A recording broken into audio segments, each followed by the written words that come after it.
edge of an oil slick more than 100 miles long is less than 3 miles away from land, from the mouth of America's river, from the Pasalutra Wildlife Reserve, one of Louisiana's fragile marshland ecosystems.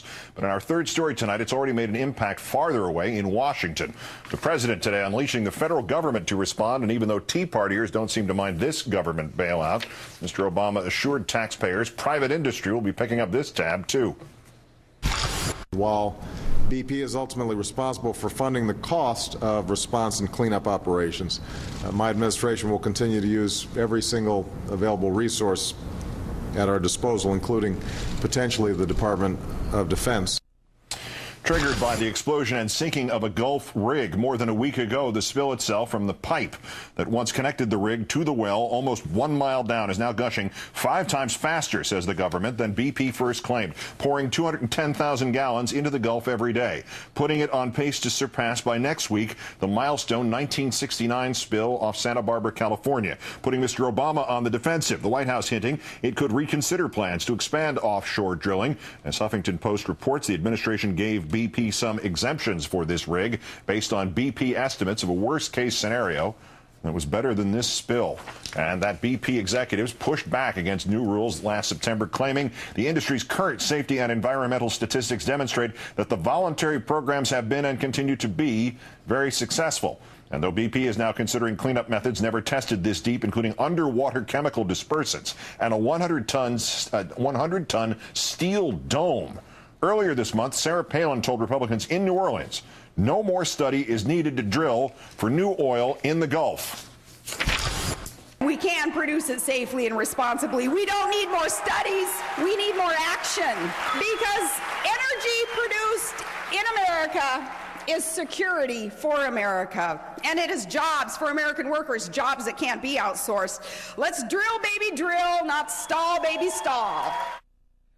That woman is an idiot. Let's bring in Joe Rome, Senior Fellow at the Center for American Progress, the editor of climateprogress.org, and the author of Straight Up. Thanks for your time tonight.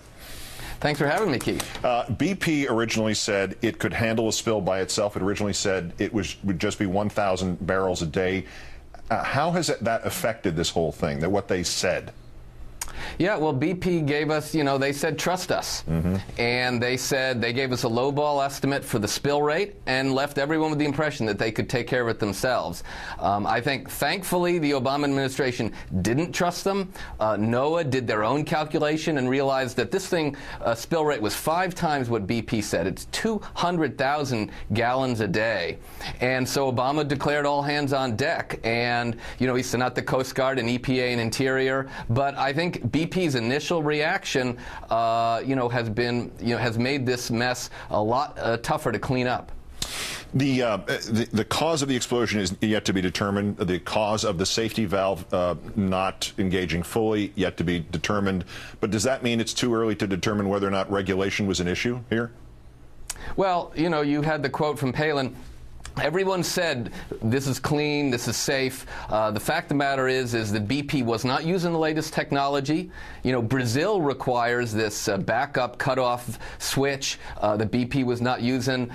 The fact of the matter is that BP has fought tougher regulations. They want the voluntary self-regulation, trust me approach. Obviously, that doesn't work. But, I don't think this should come as a big surprise.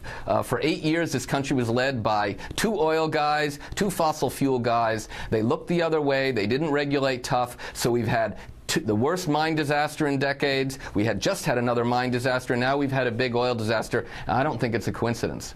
And this whole press to get past regulation is summarized by Ms. Palin's really sort of, I can't quite describe what kind of misunderstanding she has of this situation, but it is so simplistic as to be maddening. 9th of April, she said in New Orleans, it's perfectly safe to drill in the Gulf. 11 days later, 11 people are missing and presumed dead, and now we have this situation at 20 days later. Yeah. How is that energy credentially naivete-y thing working out for her?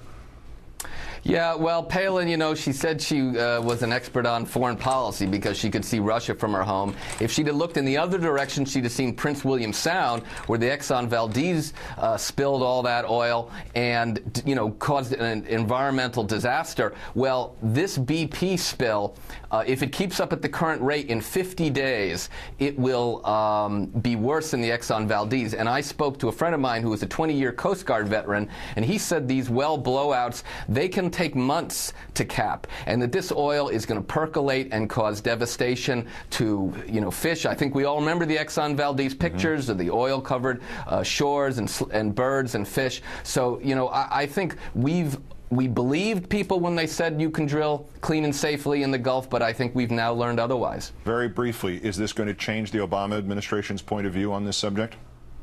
Well, I think the Obama administration, you know, this is going to go on for a while. I think this is going to change the Obama administration position. The good news is, just this week they announced, you know, the first offshore wind project off of Cape Cod. They've announced the biggest fuel economy standards. So they've always had an approach that was aimed on clean energy, and I think it's the clean, safe energy of the 21st century that never runs out, which is where the future lies. Joe Rome with the Center for American Progress. Great, thanks for your time tonight. Thanks for having me, Keith.